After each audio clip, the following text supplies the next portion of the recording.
السلام عليكم ورحمة الله وبركاته.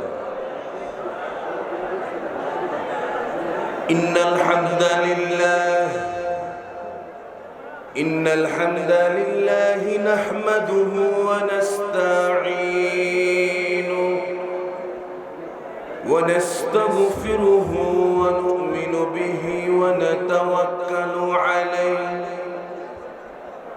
ونعوذ بالله من شرور أنفسنا ومن سيئات أعمالنا.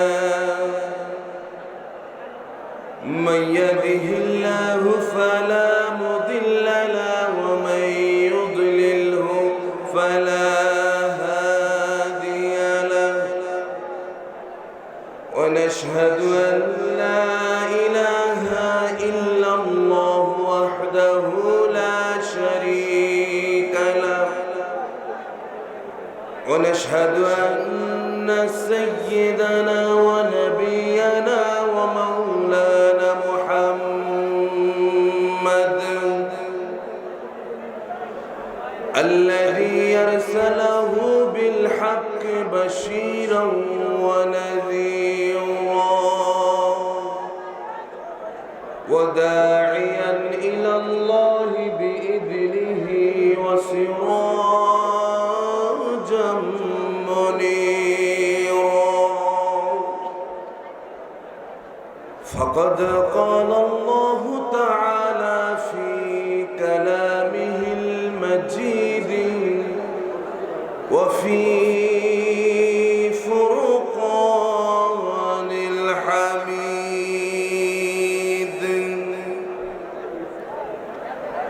أعوذ بالله من الشيطان الرجيم. بسم الله الرحمن الرحيم.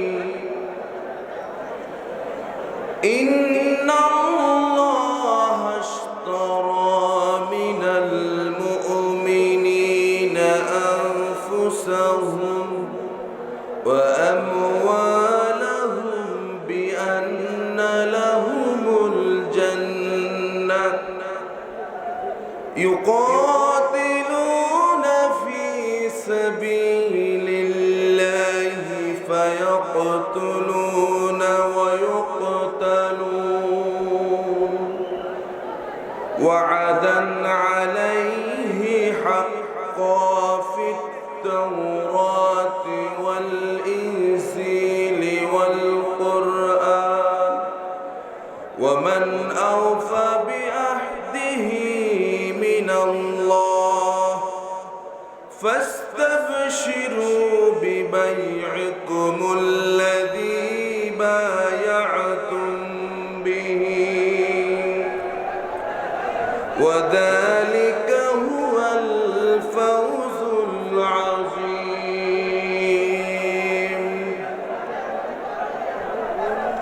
وقال تعالى في شان حبيبه آمرا ومخبرا: إن الله وملائكته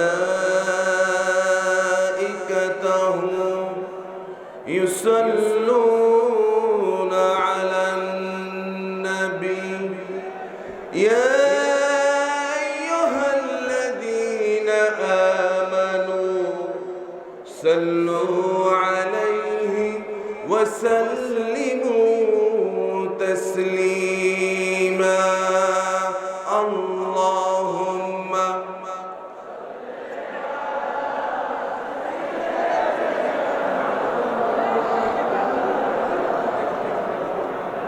وعلى آل سيدنا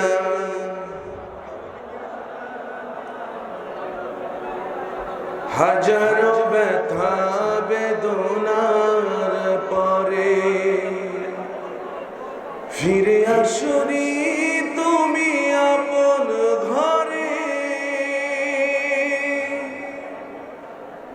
দিনের আলো তুমি ছড়িয়ে দিতে চলে গেলে মদিনায় মক্কা ছেড়ে। হে রাসূল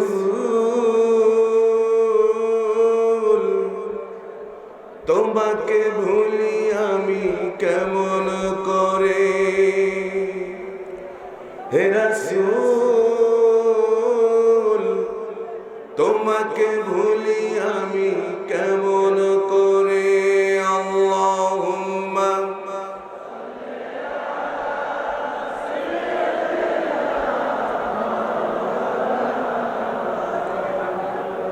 وعلى آل سيدنا بلغ العلا بكماله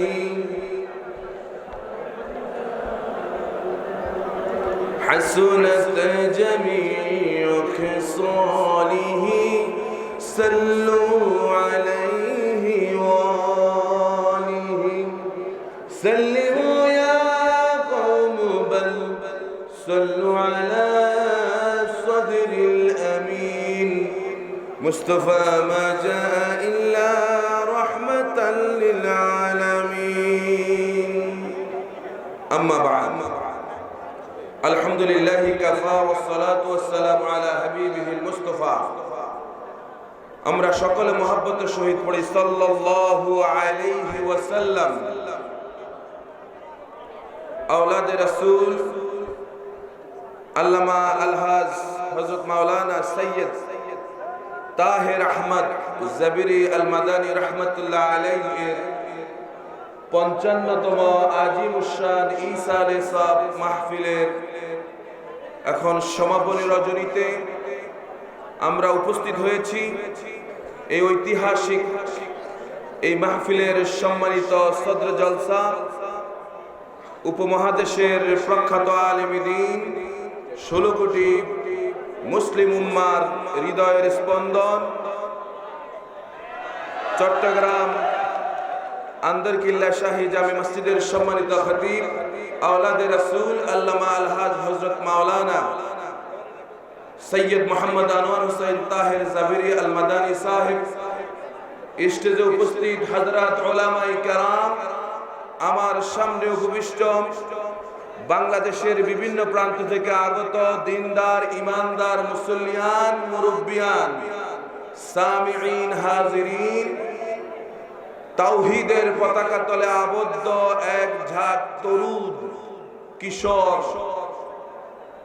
এবং আমার পর্দার আড়ালে আমার সম্মানিতা শ্রবণরতা মা এবং বোনেরা, আল্লাহ সুবহানাহু ওয়া তাআলার আলিশান দরবারে আমরা আমাদের মস্তককে অবনত চিত্তে সে মহান মুনিবের শুকরিয়া আদায় করি যিনি আমাদের মালিক। এই গভীর রজনীতে আমরা শরীরের সমস্ত শক্তি দিয়ে আওয়াজ দিব আমাদের মালিককে, সেই আল্লাহকে আমরা সব সময় ডাকতে রাজি আছি। আল্লাহর নবী মুহাম্মদুর রাসূলুল্লাহ সাল্লাল্লাহু আলাইহি সাল্লাম তিনি ইরশাদ করেন, বান্দা যদি আল্লাহকে, আমার উম্মতরা যদি আমার আল্লাহকে যদি একবার মহব্বতের সহিত ডাকে, আমার আল্লাহ 70 বার তার ডাকে সাড়া দিয়ে বলেন, বান্দা কি চাও আমি হাজির।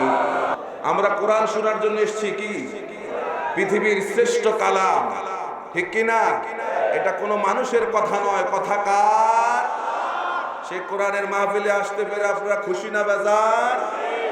আল্লাহ রাব্বুল আলামিন কুরআনুল কারীমের মধ্যে ইরশাদ করেন, কুল বিফাদলিল্লাহি ওয়া বিরহমাতিহি ফাবিযালিকা ফালইফরাহু হুয়া খায়রুম মিম্মা ইয়াজমাউন। আল্লাহ পাক বলেন, হাবিব মানুষদেরকে জানায়া দিন আমি আল্লাহ রাব্বুল আলামিন আমার দয়া এবং অনুগ্রহে মানুষদেরকে কোরআন দান করেছি, এই কোরআন পেয়ে তোমরা আনন্দ করো। আল্লাহু আকবার। সুতরাং কোরআনের আনন্দ এই 5 দিন ব্যাপী মাহফিল, ঠিক কিনা? এই 5 দিন ব্যাপী মাহফিল আনন্দ কিনা বলেন? আমরা যারা মুসলমান আমাদের জন্য আনন্দ এটাই, ঠিক কিনা? প্রিয় ভাইরা আমার, আমরা এমন এক কোরআন থেকে কথা বলবো যে কোরআনের ব্যাপারে আল্লাহর নবী মুহাম্মদুর রাসূলুল্লাহ সাল্লাল্লাহু আলাইহি সাল্লাম কোরআনের ব্যাপারে বলেন, মান ক্বালা বিহি সাদাকা ওয়া মান আমিলা বিহি উজরা ওয়া মান হাকামা বিহি আদলা ওয়া মান দাআ ইলাইহি হুদিয়া ইলা সিরাতিন মুস্তাকিম।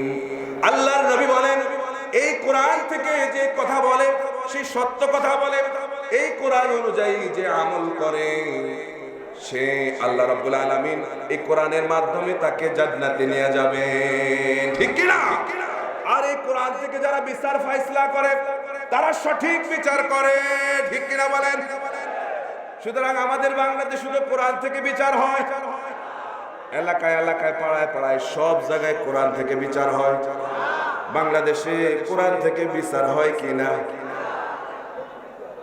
আরো যেখানে ইসলামী সমাজ কল্যাণ পরিষদ যেই জায়গায় দেখা যায়, যেই জায়গায় পাওয়া যায়, সেখানে গিয়া তারা নানান কিছু তালাশ করে, ঠিক কিনা? আমি আমার ছোটবেলায় দেখেছি বিভিন্ন জায়গায় পাড়া মহল্লা ইসলামী সমাজ কল্যাণ পরিষদ লেখা থাকতো, কিন্তু এখন এই লেখাগুলো এখন আর থাকে না, ঠিক কিনা? এই লেখাগুলো এই জন্য থাকে না, সমাজের কিছু মাতবার যারা বিচার করে, সমাজের বিচার করে না, কিছু মাতবার আছে না আমাদের দেশে, তারা তাদের পকেটগুলোকে ভারী করার জন্য এই ধরনের ইসলামী সমাজ কল্যাণ পরিষদগুলো তারা বাংলার জমিন থেকে উঠাইয়া দিচ্ছে, ঠিক কিনা বলেন? ঠিক কিনা বলেন? আমাদের দেশের এই ধরনের মাতবাররা বিচার করে, দুই পক্ষের কাছ থেকে টাকা খায় কিনা? বিবাদীর পক্ষ থেকেও খায়, বাদীর পক্ষ থেকেও 5,000 এরপরে সালিশের দিন তারা বিচারটা সম্পূর্ণ করে না। আমি যদি ভুল বলি তাহলে আপনারা জবাব দিবেন, এটাকে ভুল না বাস্তব? কারণ আজকের সালিশে যদি বিচার ফয়সালা সম্পূর্ণ করে দেওয়া হয় তাহলে আগামীতে আর টাকা পাওয়া যাবে না। এই জন্য সালিশের সময় দেয় মাগরিবের পরে। মাগরিবের কম সময় থাকে, যে কম সময়ের মধ্যে সালিশ শেষ করতে না পারলে কয় এশার আযান দিছে, বলে কিনা বলেন? এশার আযান দিছে, এখন সালিশ শেষ। আজকের মতো সালিশ মুলতবি, আমাদেরকে নামাজ পড়তে হবে। চোর হলেও কি হবে? ইমানদার আছে কিনা? এরা আবার যখন দুই ভাইয়ের মধ্যে বিচার করে, কোরআনের বিচার নাই বিধায় সমাজে অবস্থা, দুই ভাইয়ের মধ্যে যখন বিচার করে তখন দুই ভাইয়ের মধ্যে জায়গা ভাগ করে দেয়। একটা জায়গা তারা এজমালি রাখে, আমাদের দেশে এজমালি বলে, বুঝেননি আপনারা? ওই যে বাঁশের মুড়াটা, এই এজমালিটা কেন রাখে আমি অনেক চিন্তা করছি, অবশেষে বুঝতে পারলাম এই এজমালিটা তারা এই জন্য রাখে, এটা কিন্তু তাদের নিজেদের চিন্তা চেতনা থেকে আসে নাই, এটা এসছে ইংরেজদের কাছ থেকে, ঠিক কিনা বলেন? আন্দাজে ঠিক বলছেন, আগে উদাহরণ দেই তারপরে বুঝবেন, বলি ইনশাআল্লাহ। ইংরেজরা, খেয়াল করবেন, 1947 সালে যখন ভারত এবং পাকিস্তানকে ভাগ করে, যখন ভাগ করে তখন তারা ভারতকে অর্ধেক, পাকিস্তানকে অর্ধেক দিয়ে দেয়, দেয় কিনা? আর বাঁশের মুড়া কিন্তু একটা রেখে দিচ্ছে। এটা কি? জোরে বলুন, জোরে বলুন। সে বাঁশের মুড়া কাশ্মীর রেখে দেওয়ার কারণে সে কাশ্মীর নিয়ে ভারত এবং পাকিস্তানের মধ্যে এখনো যুদ্ধ চলে কিনা বলেন? চলে কিনা? আমাদের বিচারকরা, আমাদের এলাকার মোড়লরা, মাতবাররাও ওই যে বাঁশের মুড়া রেখে দেয় এই জন্যে যে এই দুই ভাই আবার এই বাঁশের মুড়া নিয়ে ঝগড়া করবে, আবার আমাদেরকে ডাকবে, আবার আমাদের পকেট বাড়ি হবে, ঠিক কিনা? ঠিক কিনা বলেন? এটা একমাত্র কোরআনের বিচার সমাজে না থাকার কারণে, ঠিক কিনা বলেন? সেই কোরআনের বিচার কি আমরা চাই? মুসলমান বলতে হবে, কোরআনের বিচার কি আমরা চাই? কারা কারা চাই? হাত দেখা আল্লাহকে।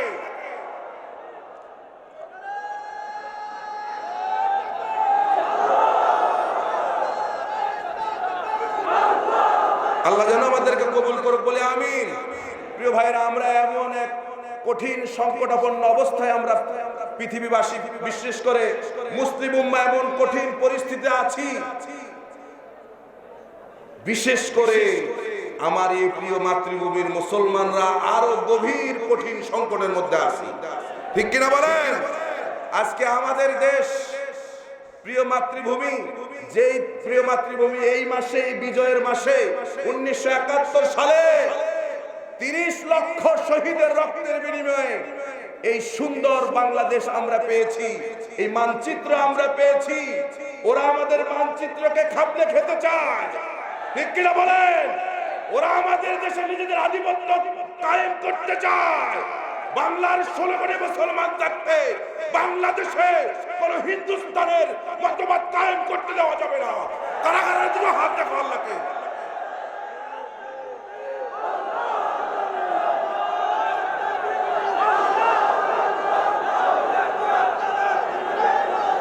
প্রিয় ভাইরা আমার, প্রিয় ভাইরা আমার, আপনারা সবাই জানেন সাম্প্রতিক সময়ে ইসকনের নামে একটা উগ্রবাদী হিন্দু সংগঠন গোটা দেশব্যাপী তাদের কর্মসূচি চালাচ্ছে।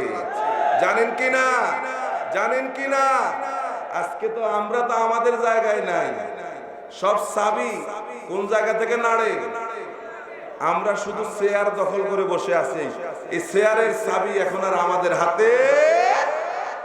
সুতরাং বাংলার মুসলমান সতর্ক হন, দেয়ালে পিঠ থেকে গেছে, সতর্ক হন।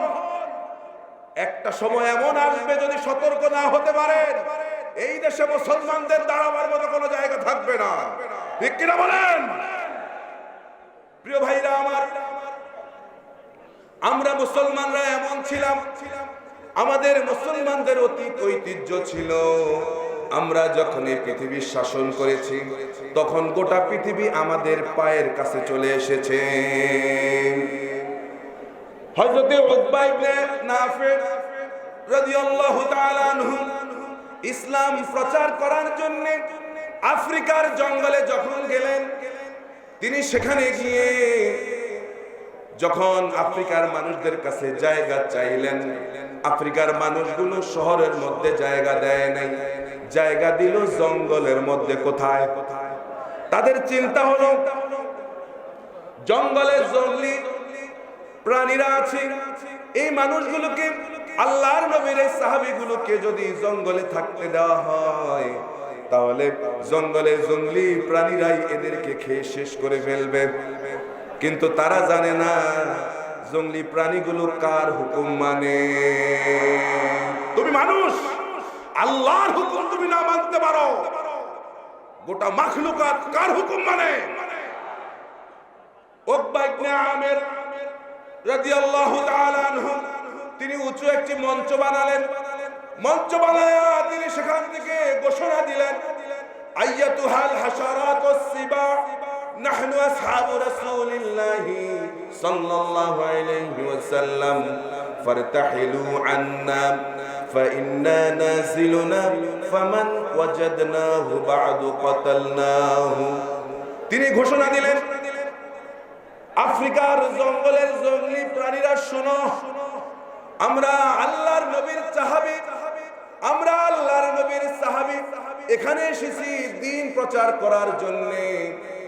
সুতরাং আমরা যতদিন এই জঙ্গলের মধ্যে থাকব, তোমরা তোমাদের আন্ডা বাচ্চা যা আছে সবগুলো নিয়ে তোমরা এখান থেকে চলে যাও। আফ্রিকার মানুষগুলো চিন্তা করলো, মানুষের কথা কি প্রাণীরা শুনে নাকি? এই চিন্তা যখন তারা করলো, তারা তাকায়া তাকায়া দেখলো সিংহের কাতারে সিংহ, বাঘের কাতারে বাঘ, আর সাপের কাতারে সাপ, যার যার ডিম আর বাচ্চাগুলোকে মুখে নিয়ে সাহাবীদের এলাকা ছেড়ে অন্যত্র চলে গেছে। আমরা সেই মুসলমান, একসময় আমরা মুসলমানরা অর্ধ জাহানের বাদশা আমরা ছিলাম, ঠিক কিনা বলেন? হযরতে ওমর, চিনেন হযরতে ওমর রে? সেই রকম ওমরের মতো একজন লোক বাংলার জমিনে দরকার আছে না নাই? আছে কিনা বলেন? প্রভু তুমি বলেছ রাসূল দেবে না, বলনি দেবে না ওমর, বলনি দেবে না খালিদ বিজয়ী সমর। প্রভু তুমি বলেছ রাসূল দেবে না, বলরি দেবে না উমর, বলনি দেবে না হামজা তারি, খালিদ বিজয়ী সমর। সেরকম ওমর দরকার আছে কিনা বলেন? দরকার আছে কিনা? আল্লাহ রাব্বুল আলামিন সেই ওমরের মতো একজন লোকজন আমাদেরকে দান করে, বলি আমিন। প্রিয় ভাইরা, আমরা এখন সরাসরি আলোচনার দিকে চলে যাই। আমি আপনাদের সামনে কোরআনুল কারীমের সূরা তাওবা 111 নম্বর আয়াত তেলাওয়াত করেছি। আল্লাহ সুবহানাহু ওয়া তাআলা এই আয়াতের মধ্যে তিনি 5টি বিষয় উল্লেখ করেছেন। কয়টা বিষয়? এটি হচ্ছে কোরআনুল কারীমের 9 নম্বর সূরা। 129টি আয়াত আছে এই সূরার মধ্যে। বিপুল সংখ্যক মুফাসসিরিনে কেরাম এই সূরাটিকে মাদানী সূরা হিসেবে গণ্য করেছেন। এই সূরার দুটি নাম, আমার সঙ্গে একটু কথা বলতে হবে। এই সূরার কয়টি নাম? একটি হচ্ছে সূরাতুল বারাত, আর একটি হচ্ছে সূরাতুত তাওবা। সূরা বারাত এজন্য আল্লাহ রাব্বুল আলামিন নাম করেছেন। এই সূরার শুরুতে আল্লাহ সুবহানাহু ওয়া তাআলা মুশরিকদের থেকে সম্পর্ক ছিন্ন করে নিয়েছেন। বারাত শব্দের অর্থ হচ্ছে সম্পর্ক ছিন্ন করা। বারাত অর্থ কি? বারাত শব্দের অর্থ সম্পর্ক ছিন্ন করা। আল্লাহ রাব্বুল আলামিন বলেন, বারাতুম মিনাল্লাহি ওয়া রাসূলিহি ইলাল্লাযীনা আহাদতুম মিনাল মুশরিকিন। আল্লাহ পাক বলেন, মুমিনেরা শুনো, তোমরা যে সমস্ত মুশরিকদের সঙ্গে ওয়াদাবদ্ধ হয়েছো, আমি আল্লাহ এবং আমার রাসূল সেই সমস্ত মুশরিকদের থেকে সম্পর্ক ছিন্ন করে নিয়েছি। তাহলে আল্লাহ এবং তার রাসূল মুশরিকদের থেকে সম্পর্ক ছিন্ন করে নিয়েছেন, আর আমাদেরকে বলেছেন আমরা যেন তাদের সঙ্গে সম্পর্ক রাখি। ঠিক কিনা? কথা বলেন। মুশরিকদের সাথে আমাদের সম্পর্ক আছে? কথা বলেন না? নাই। আমার ডাইনে মুশরিক, বামে মুশরিক, পিছনে মুশরিক, সামনে মুশরিক, আমার মেয়ের জামাই মুশরিক, আছে না নাই? ওই যে গত কয়েকদিন আগে একজন দায়িত্বশীল ব্যক্তির নাম নেব না, তিনি বলেছেন আমি আমার ছেলেকে এমন এক মেয়েকে বিবাহ করলাম, সে খুব খুশি, এত খুশি যে আমার এই পুত্রবধূ সে বাংলাদেশে আসলে কোরবানি এবং রমজানের ঈদ উৎসবে সে পালন করে, আবার যখন কলকাতায় যায় তখন দুর্গার সামনে যায় মাথা নত করে। কথা বলেন, এরকম লোক আছে না নাই? খুব খুশি মুসলমান। ঠিক কিনা? আল্লাহ বলেছেন, তার রাসূল বলেছেন, খবরদার মুশরিকদের সাথে কোনো সম্পর্ক রাখা যাবে। আল্লাহ রাব্বুল আলামিন বলেন, লাতাজিদান্না আশাদ্দান নাসি আদাওয়াতান লিল্লাযীনা আমানুল ইয়াহুদা ওয়াল্লাযীনা আশরাকু। যে মুমিনদের জন্য দুইটা জাত সবচেয়ে নিকৃষ্ট। কয়টা জাত? সকলে বলতে হবে কয়টা জাত? আজকে জেনে নেন, মুমিনদের জন্য দুইটা জাত সবচেয়ে নিকৃষ্ট। একটা হচ্ছে ইহুদি, আরেকটা মুশরিক। কে বলেছেন? কে বলেছেন? এই দুইটা জাতের সঙ্গে দেখেন সারা পৃথিবী মুসলমানদের এই দুইটা জাতের সঙ্গে সম্পর্ক বেশি। আমরা যাদেরকে মডেল মনে করি সৌদি আরব, সেই সৌদি আরবে এখন আমেরিকার সঙ্গে সম্পর্ক আছে কিনা বলেন? ইসরায়েলের সঙ্গে সম্পর্ক আছে কিনা বলেন? আর আমাদের সম্পর্ক কারোর সঙ্গে নাই। আছে? আমরা এমন এক বন্ধু বানালাম যে সারা জীবন আমাদের থেকে শুধু নিতেছে, কিন্তু দেওয়ার কোনো খবর কিয়ামতের পরে দেবে। কথা বলেন না কেন? ওই যে দুই বন্ধু ছিল, সে এক বন্ধু আরেক বন্ধু থেকে বলে, আমার যখন পয়সা হবে তখন আমি তোমাকে খাওয়াবো, এখন তুমি আমাকে খাওয়াও। প্রতিদিন বন্ধুর থেকে খায়, প্রতিদিন খায়, কিন্তু ওই যে বন্ধু খায় এই বন্ধুর আর সময় হয় না ওই বন্ধুকে খাওয়ানো। ঠিক কিনা বলেন? ঠিক কিনা? সুতরাং আমরা এমন বন্ধু পাইছি, এই বন্ধু পায়া আমরা খুশি না বেজা? ও বা কথা কয় না, খুশি। কে কে খুশি আর হাত ওঠান তো। ওই দেখছেন নি দুই একজন খুশি আছে। আপনারা বুঝছি তো সবাই মিজানুর রহমান আজহারির জন্য বসে আছেন, আমি বুঝি। কিন্তু ফাঁকে ছোট্ট একটা কথা বলি, এটা শিক্ষার জন্য বলি, এটা এই জন্য বলি, মিজানুর রহমান আজহারি সাহেব এই দেশে এমন এক সময় এসেছেন যখন এই দেশের মাঠগুলো প্রস্তুত, ঠিক কিনা বলেন? এই মাঠ প্রস্তুত করে গেছেন যিনি, তাকেও কিন্তু স্মরণ রাখা দরকার।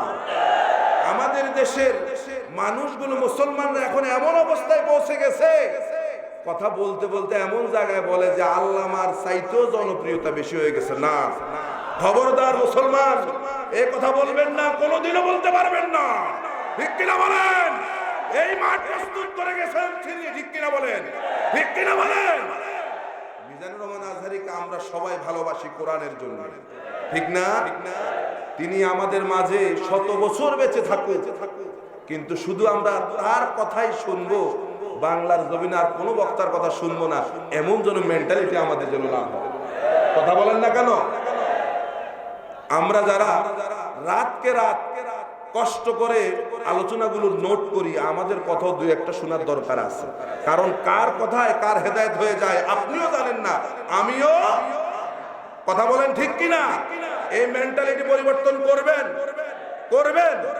আল্লাহ যেন আমাদেরকে সেই তৌফিক দেয়। অবশ্যই মিজানুর আজহারির জন্য আমাদের ভালোবাসা আছে, থাকবে, কিন্তু অন্য বক্তাকে অশ্রদ্ধা করে নয়, ঠিক কিনা বলেন? ঠিক কিনা বলেন? কারণ এই দেশের সবাই আমরা কোরআনের কথা বলি।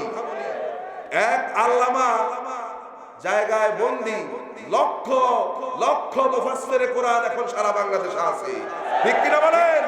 এই দেশে যে গণজাগরণ শুরু হয়েছে, এই দেশকে আর থামানো যাবে না। সেদিন বেশি দূরে নয়, ইসলামের সূর্য উঠতে আর বেশি দূরে নয়, ঠিক কিনা বলেন? ইসলামের সূর্য আমরা চাই কিনা? কারা কারা চাই? তো হাত দেখা আল্লাহকে।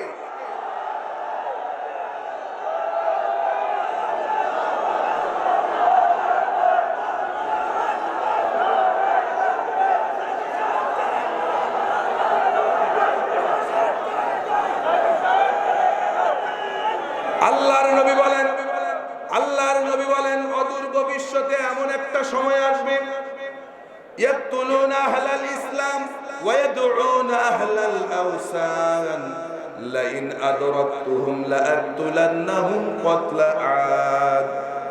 বুখারীর হাদিস।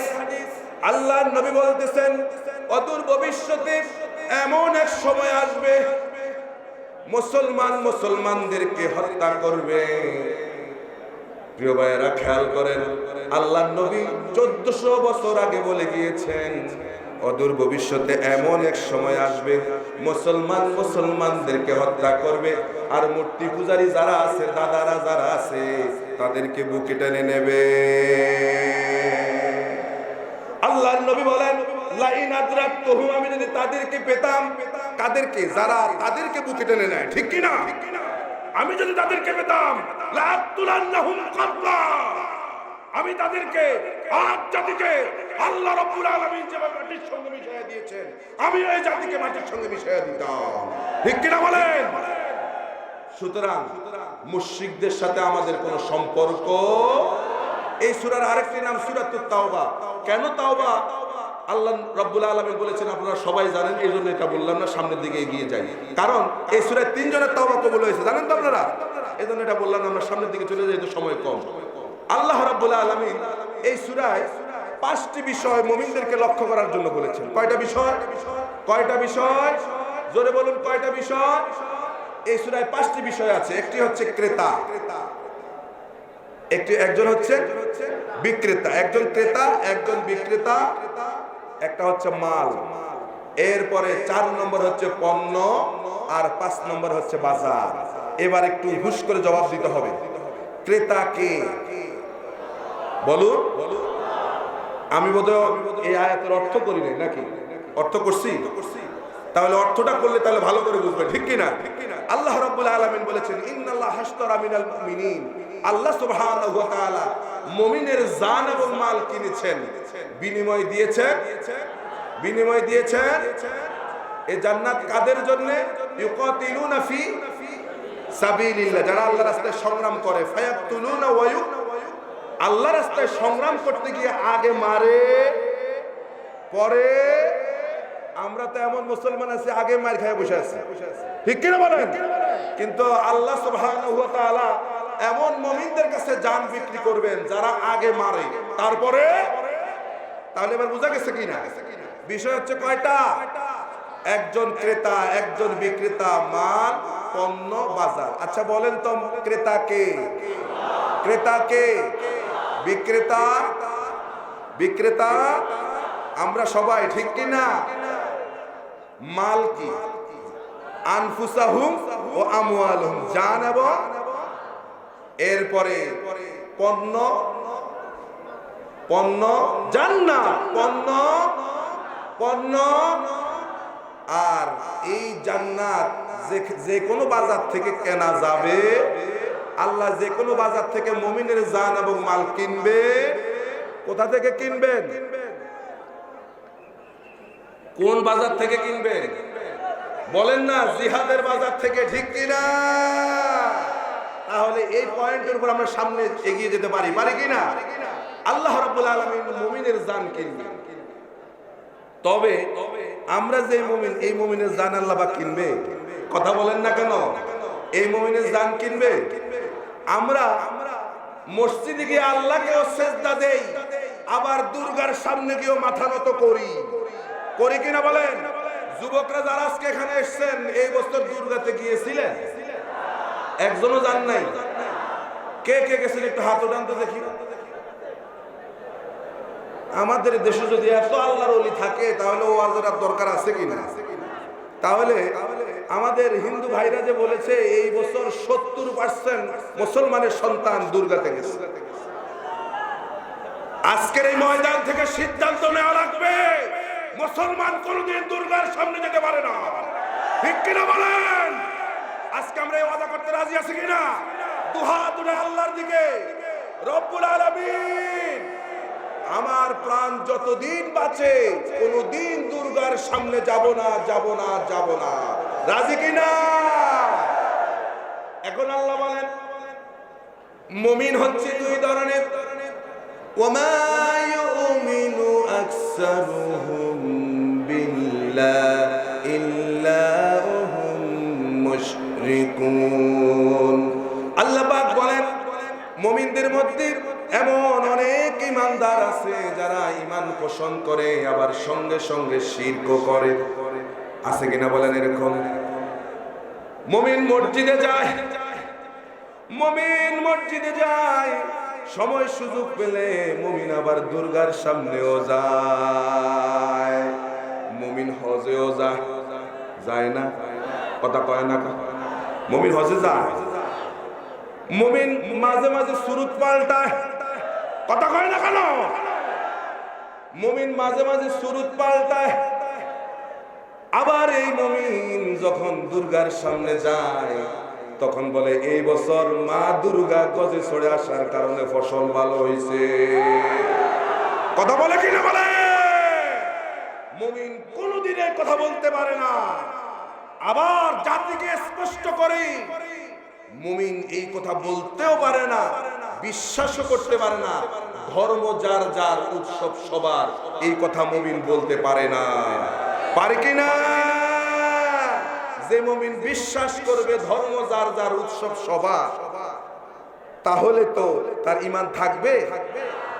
প্রিয় ভাইরা, সহজ বিষয়, বউ যার যার, অধিকার কি সবার? আপনি এসে বললেন যে হুজুর আমার বউ অধিকার সবার, বলবেন? আমার চাকরি বেতন সবার, বলবেন? তাহলে আপনি দুনিয়ার ব্যাপারে বিষয়টা মানতে পারলেন না। আল্লাহর ব্যাপারে আল্লাহর সঙ্গে ঠিক হচ্ছে। ইন্নাশ শিরকা লাযুলমুন আযীম, পৃথিবীতে সবচেয়ে বড় মানবতা বিরোধী অপরাধ হচ্ছে আল্লাহর সঙ্গে শিরক করা, ঠিক কিনা বলেন? এখন কি আল্লাহ এই মুমিনের জান কিনবেন? বলেন, এই মুমিনের জান আল্লাহ পাক কিনবেন? না না। কোন মুমিনের জান কিনবেন সেই মুমিন আমাদেরকে হওয়া লাগবে। রাজি আমরা? আল্লাহ রাব্বুল আলামিন বলেন ইন্নামাল মুমিনুনা আল্লাযীনা আমানু বিল্লাহি বিল্লাহি ওয়া রাসূলিহি সুম্মা লাম ইয়ারতাবু ওয়া জাহাদু বিআমওয়ালিহিম ওয়া আনফুসিহিম ফি সাবিলিল্লাহ উলাইকা হুমুস সাদিকুন। আল্লাহ পাক বলেন মুমিন তো তারা যারা আল্লাহর প্রতি ঈমান এনেছে, রাসূলের প্রতি ঈমান এনেছে। এই ঈমান আনার পরে সুম্মা লাম ইয়ারতাবু, কোনো সন্দেহ এই মুমিনের মধ্যে কোনোদিন বাসা বাঁধে নাই। তাদের বিশ্বাস যে আল্লাহ এই কোরআন দিয়েছেন, এই কোরআন দিয়ে আমার সমাজ চলবে, এই কোরআন দিয়ে আমার পরিবার চলবে। চলবে কিনা বলেন, কথা বলেন না কেন? এই কোরআন দিয়ে আমার পরিবার চলবে, এই কোরআন দিয়ে আমার সমাজ চলবে। এই কোরআন যদি রাষ্ট্রে বসায়া দেন, তাহলে রাষ্ট্র বেশি দিন সময় লাগবে না, বাংলাদেশে শান্তি ফিরে আসবে। এই কোরআনকে সংসদে চাই আমরা, মুসলমান চাই কিনা? কোরআন আমাদের দেশের সংবিধান হোক, চাই কিনা? এমনি ঘুমায়া ঘুমায়া কোরআনের কর্মী হওয়া লাগবে, কোরআনের কর্মী হওয়া লাগবে। কোরআনের পক্ষে শপথ করতে রাজি আছে কিনা বলেন? এই কোরআনের জন্য যদি জীবন দেওয়া লাগে, জীবন দিতে পারবো। আল্লাহ সবচেয়ে বেশি পছন্দ করেন যুবকদের রক্ত, ঠিক কিনা? ইসলামকে প্রতিষ্ঠিত করার জন্য যুবকরাই সবচেয়ে বেশি রক্ত দিয়েছে, আর বাধা দিছে সব বুড়ারা। কথা বলেন না কেন? আবু জেহেল বুড়া, ঠিক কিনা? উতবা, সাইবা, মুগিরা সব, আবু বকর, ওমর, ওসমান, আলী, আব্দুর রহমান ইবনে আউফ সব হচ্ছে আপনাদের মতো তরুণ এবং যুবক, যাদের রক্তের উপরে ভিত্তি করে ইসলামী রাষ্ট্র প্রতিষ্ঠিত হয়েছে মদিনায়, ঠিক কিনা বলেন? আমি যদি এখন বলি সেই যুবকদেরকে প্রস্তুতি নেওয়া লাগবে, যুবকরা কি রাজি? রাজি? রাজি? কোন কোন যুবক রাজি? আজকে আল্লাহকে দেখাতে হবে। এই শুধু হাত দেখা নয়, শুধু হাত দেখা নয়, দৃঢ় বিশ্বাস থাকতে হবে, সামনের দিকে এগিয়ে যেতে হবে। রাজি কিনা বলেন? কারা কারা রাজি?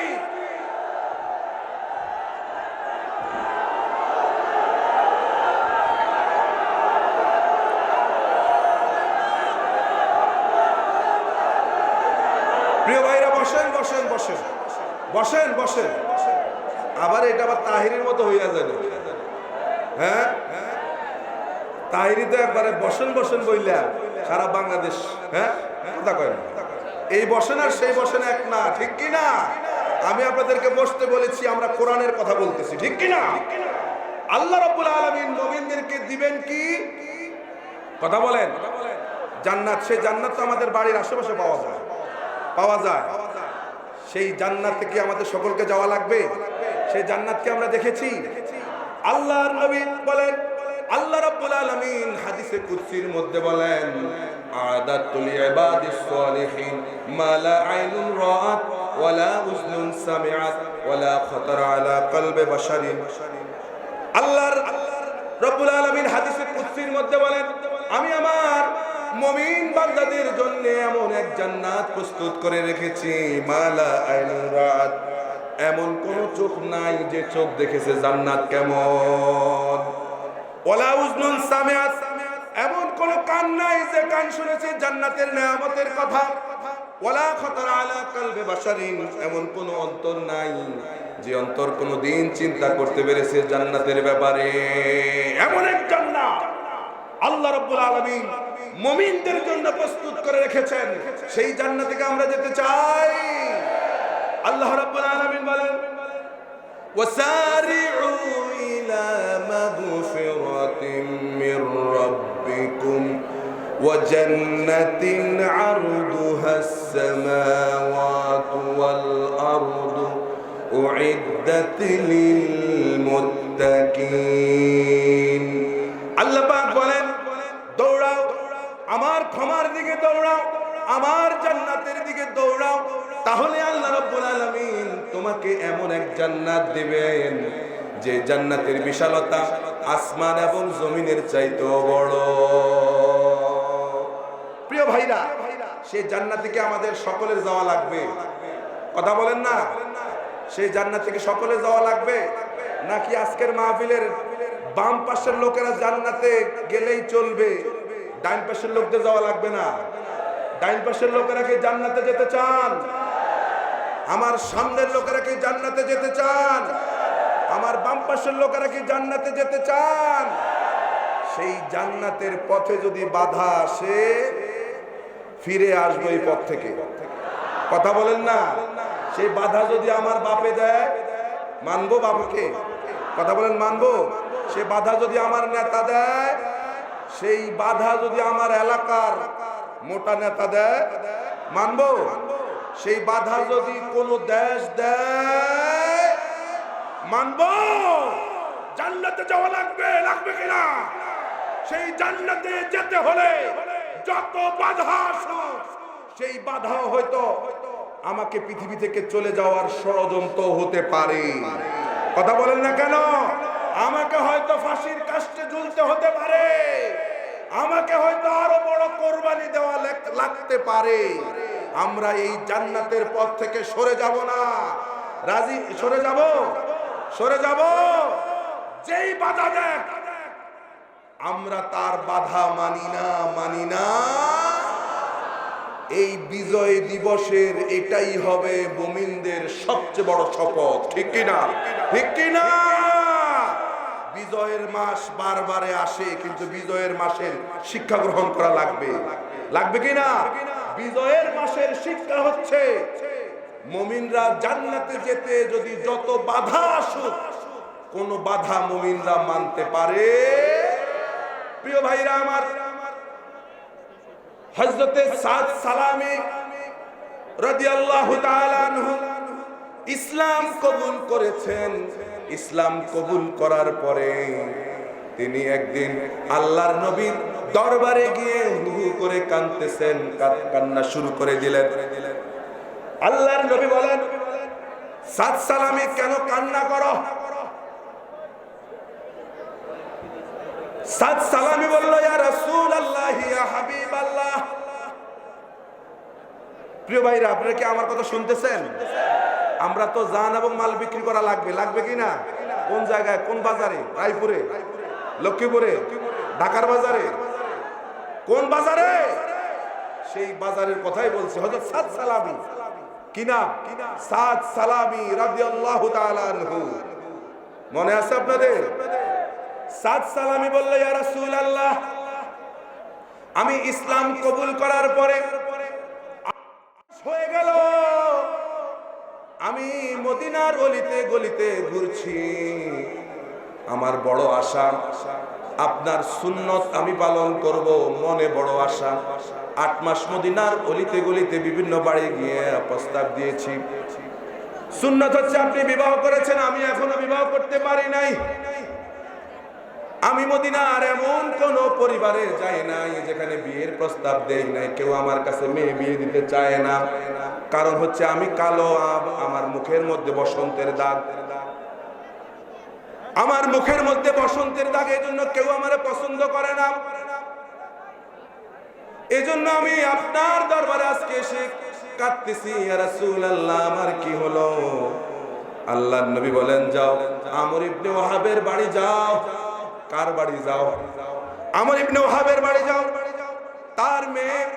তার মেয়েকে আমি তোমার জন্য চিন্তা করেছি, তার মেয়েকে তোমার জন্য বিবাহের ব্যবস্থা করব, তাকে গিয়ে আমার কথা বলো। হযরত সাদ সালামী রাদিয়াল্লাহু তাআলা আনহু তিনি যখন আমর বিন ওয়াহাবের বাড়িতে যখন গেলেন, বিবাহের প্রস্তাব যখন দিলেন, আমর বিন ওয়াহাব বলল, তুমি কালো, তোমার মুখে বসন্তের দাগ, এমন কালো মানুষের সঙ্গে আমার মেয়ের বিবাহ আমি দেব না। তিনি সেখান থেকে ফিরে আসলেন, কান্না করতেছেন। আল্লাহর নবী তাকে জিজ্ঞেস করলেন, কেন কান্না করো? সাদ সালামী বলল, ইয়া রাসূলুল্লাহ, আমর বিন ওয়াহাব আমার কাছে মেয়ে বিবাহ দিবে না। কেন? আমি কালো, মুখে বসন্তের দাগ, এজন্য আমার কাছে মেয়ে বিবাহ দিবে না। ইত্যবসরে আমর বিন ওয়াহাবের মেয়ে ভিতর থেকে সব ঘটনা সে দেখলো, শুনলো। আমর বিন ওয়াহাব যখন ঘরের ভিতরে গেলেন, মেয়ে বলল, বাবা কাকে তুমি ফিরাইয়া দিয়েছ? আল্লাহর নবীর সাহাবী আল্লাহর নবী তোমার কাছে পাঠিয়েছে আমার বিবাহের প্রস্তাব দিয়ে, অথচ তুমি আল্লাহর নবীর কথা মানলে না, তাকে পাঠাইয়া দিয়েছ। বাবা আমি আজকে তোমার কাছে জানাইয়া দিলাম, আল্লাহর নবী আমার জন্য যে পাত্র পছন্দ করেছেন, আমি তোমার মেয়ে সেই পাত্রকে আমিও পছন্দ করি। নিয়ে যাওয়া হলো। এই কথা বলার পরে পরে আমর বিন ওয়াহাব দৌড় মারলেন, দৌড় মেরে আল্লাহর নবীর দরবারে চলে গেলেন। যা বললেন, ইয়া রাসূলুল্লাহ, আমি ভুল করে ফেলেছি, আমার মেয়ে আমর বিন ওয়াহাবকে বিবাহ করতে রাজি। সুবহানাল্লাহ বলেন। আল্লাহর নবী বলেন, তাহলে বিবাহের মোহর দেওয়া লাগবে। মোহর দেওয়া লাগেনি আমাদের দেশে, কথা বলেন না কেন? মোহর দেননি আপনারা? আমাদের দেশে মোহরকে উল্টা এখন যৌতুক বানাইছে, ঠিক কিনা বলেন? আজকের মাহফিলে এই যেহেতু মোহরের ব্যাপারে একটা কথা এসছে, এটা বলে দিই। বিবাহের সময় আমরা যারা বিবাহ করেছি সবাইকে মোহর দিয়ে দিয়েছি, সবাইকে মোহর দিয়েছি, দেখছেন? প্রিয় ভাইরা, কেউ যদি মোহর না দিয়ে যদি দুনিয়া থেকে চলে যায় আর স্ত্রী যদি মাফ না করে, কিয়ামতের ময়দানে আপনাকে আসামির কাতারে দাঁড়াতে হবে। জানেন কিনা? আপনাকে জেনাকারের কাতারে আপনাকে দাঁড়াতে হবে।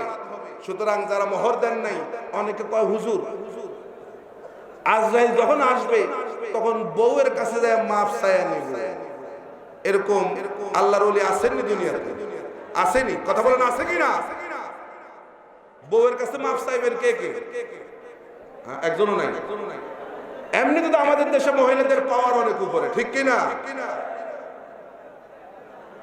প্রিয় ভাইরা আমার, আল্লাহর নবী বলে তোমাকে 400 দিরহাম মোহর দেওয়া লাগবে। সাদ সালামি বলল, ইয়া রাসূলুল্লাহ, আমার কাছে তো কোনো পয়সা নাই, কেমনে মোহর দেব? আল্লাহর নবী বললেন, ইযহাব ইলা উসমান, উসমানের কাছে যাও। হযরত সাদ সালামি যখন উসমানের কাছে গেল, উসমান রাদিয়াল্লাহু তাআলা আনহু তাকে 200 দিরহাম দিলেন, তার চাইতে একটু বেশি দিলেন। এরপর আল্লাহর নবীর কাছে এনে দিলেন, ইয়া রাসূলুল্লাহ 200 দিরহাম। আবার বলল, ইযহাব ইলা আলী, আলীর কাছে যাও। আলীর কাছে যখন যাওয়া হলো, হযরত আলীও তাকে 200 দিরহাম দিলেন এবং কিছু নিয়ে দিয়ে দিলেন, অতিরিক্ত কিছু দিলেন। এগুলো নিয়ে যখন আল্লাহর নবীর কাছে এসেছেন, আল্লাহর নবী বলেন, বিবাহ যখন করবে তাহলে তো বিবাহের বাজার লাগে, লাগে কিনা বলেন? কথা বলেন না কেন? লাগে কিনা? বিবাহের বাজার লাগে।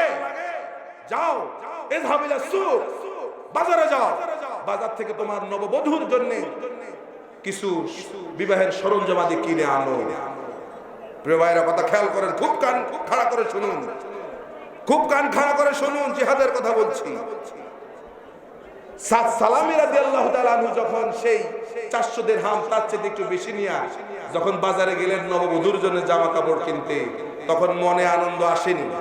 কথা বলেন না, মনে আনন্দ আছে? যারা বিবাহ করেছেন, বিবাহের আগের রাতে কোনো ঘুম হয়? কথা কয় না কেন? এই যুবকেরা বিবাহ করে না, বিবাহ করছেন আপনারা? ইন্না লিল্লাহ। বিবাহ করা লাগবে, বিবাহ করা লাগবে না? বয়স হলে 22 বছর বয়স, 25 বছর হলে বিবাহ করায় দিতে হবে, ঠিক কিনা বলেন? আল্লাহর নবী কত বছরে করছেন? আল্লাহর নবী কত বছরে করছেন? 25 বছরের উপরে যাওয়া যাবে না, ঠিক কিনা? এখন যখন বিবাহের সরঞ্জামাদি কেনার জন্য বাজারে গেলেন, বাইরে খেয়াল করুন, ঈদ বছরে কে যেন মদিনার গলি দিয়ে বলে যাচ্ছে, চলো চলো জিহাদে চলো। আল্লাহু আকবার বলেন, চলো চলো জিহাদে চলো। এই কথা যখন সাদ সালামি রাদিয়াল্লাহু তাআলা আনহুর কানে যখন গেল, তিনি চিন্তা করলেন, বিবাহ করার পরে হয়তো কিছু আনন্দ আমি পাবো, কিন্তু তার চাইতে চিরসুখের জান্নাতে আমার জন্য আনন্দ আরো বেশি হবে। সাদ সালামি রাদিয়াল্লাহু তাআলা আনহু বিবাহের সরঞ্জামাদি না কিনে বাজারে গিয়ে যুদ্ধের সরঞ্জামাদি কিনলেন। যুদ্ধের সরঞ্জামাদি কিনে ঢাল কিনলেন, ঘোড়া কিনলেন, তরবারি কিনলেন। তরবারি কিনে জিহাদের ময়দানে চলে গেলেন। সাদ সালামি রাদিয়াল্লাহু তাআলা আনহু জিহাদের ময়দানে গিয়ে অনেকগুলি কাফির মুশরিককে দুনিয়া থেকে বিদায় করে দিয়া সাদ সালামী রাদিয়াল্লাহু তাআলা তিনি নিজেও শাহাদাত বরণ করলেন। হযরত আবু লুবাবা রাদিয়াল্লাহু তাআলা আনহু এই সংবাদ রাসূলের কানে পৌঁছে দিলেন। আল্লাহর নবী দৌড়ে আসলেন সাদ সালামীর কাছে। আল্লাহর নবী সাদ সালামের কাছে এসে আবু লুবাবাকে বললেন, লুবাবা, সাদ সালামের গায়ে উপর থেকে কাপড়টা একটু সরায় দাও, মুখ থেকে কাপড়টা সরাও, আমি আমার সাদ সালামকে একটু দেখতে চাই। মুখের উপর থেকে যখন কাপড়টা সরিয়ে দেওয়া হলো, আল্লাহর নবী শিশু বাচ্চার মতো হু করে কেঁদে উঠলেন। এরপরে আল্লাহর নবী আকাশের দিকে তাকালেন, সঙ্গে সঙ্গে আল্লাহর নবী হেসে দিলেন। এরপরে আল্লাহর নবী আকাশের উপর থেকে তিনি মুখটাকে ঘুরাইয়া নিলেন। সাহাবায়ে কেরাম বলল, ইয়া রাসূলুল্লাহ, আমরা তো কিছুই বুঝি নাই, সাদ সালামের মুখের দিকে আপনি তাকায়া আপনি কেঁদেছিলেন, আকাশের দিকে তাকায়া আপনি হাসলেন, আবার আপনি মুখটা ঘুরাইয়া নিলেন, তিনটা কাজ আপনি করলেন, আমরা কিছুই বুঝি নাই। আল্লাহর নবী বলেন, ও আমার সাহাবীরা শুনো, আমি যখন সাদ সালামের দিকে যখন তাকালাম, আমার ওই কথাটা মনে পড়ে গেছে, একটা সুন্নতের জন্য আমার সাদ সালামী মদিনার রাস্তায় হন্ডে হন্ডে ঘুরছে, কোথাও তার কাছে মেয়ে বিবাহ দেয় নাই। এরপরে আমার কথাতে যখন বিবাহের বাজার করার জন্য যখন জিহাদের ময়দানে গেল, যখন জিহাদের ময়দানে গেল, কে যেন বলেছে চলো চলো জিহাদে চলো, বিবাহের কথা ভুলে গেছে। জিহাদকে প্রাধান্য দিয়ে জিহাদের ময়দানে গিয়ে সাদ সালামী শহীদ হয়ে গেছে। এজন্য আমি কান্না করি, আমি কান্না করি এর জন্য। এরপরে আমি যখন আকাশের দিকে তাকালাম, আমি লক্ষ্য করে দেখলাম অনেকগুলো হুর সাদ সালামীকে বরণ করার জন্য তারা দৌড়ে আসতেছে। আল্লাহু আকবার বলেন। অনেকগুলো হুর সাদ সালামীকে বরণ করার জন্য তারা মিছিল নিয়ে আসতেছে। ইত্য বছরে দেখলাম একটা দমকা হাওয়া বাতাস বয়ে গেল। এই বাতাস বওয়ার কারণে হুরদের কাপড় সরে যাচ্ছে, এই জন্য আমি লজ্জায় মুখ ফিরাইয়া নিলাম। প্রিয় ভাইরা, পরিবেশ শান্ত, ঠিক এই সময় বলি শেষ রাত, দোয়া মঞ্জুর হবে। আজকে এই বিশাল তৌহিদি জনতাকে এই সিদ্ধান্ত নেওয়া লাগবে, আমরা আশেপাশে জায়গায় মরে কোনো লাভ নাই, আল্লাহর রাস্তায় মরতে চাই, রাজি কিনা? হযরত ওমর বলেছেন, আল্লাহুম্মা রযুকনি শাহাদাতান ফি সাবিলি রাব্বিক ওয়াজআল মাউতি ফি বালাদি রাসূলি। ঠিক কিনা? আল্লাহ রাব্বুল আলামিন দোয়া কবুল করেছেন। এটা শুধু হযরত ওমরের দোয়া নয়, এটা আমাদের গোটা মুসলিম উম্মার দোয়া। ঠিক কিনা? আমরা কি আল্লাহর রাস্তায় শহীদ হতে চাই? চাই কিনা? কবি বলেন, ये शहादत गाहे उल्फत में कदम रखना, लोग समझते हैं आसान है मुसलमान होना। মানুষেরা মনে করেছে যে মুসলমান হওয়া খুব সহজ না। মুসলমান হওয়া খুব সহজ নয়। মুসলমান হওয়া মানে শাহাদাতের ঈদগাহের মধ্যে আমাদেরকে শামিল হয়ে যেতে হবে। আমরা কি রাজি? আমরা কি রাজি?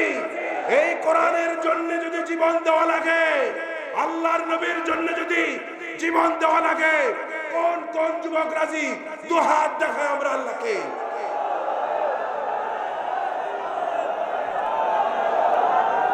أقول قولي هذا وأستغفر الله لي ولكم ولسائر المسلمين من كل ذنب فاستغفروه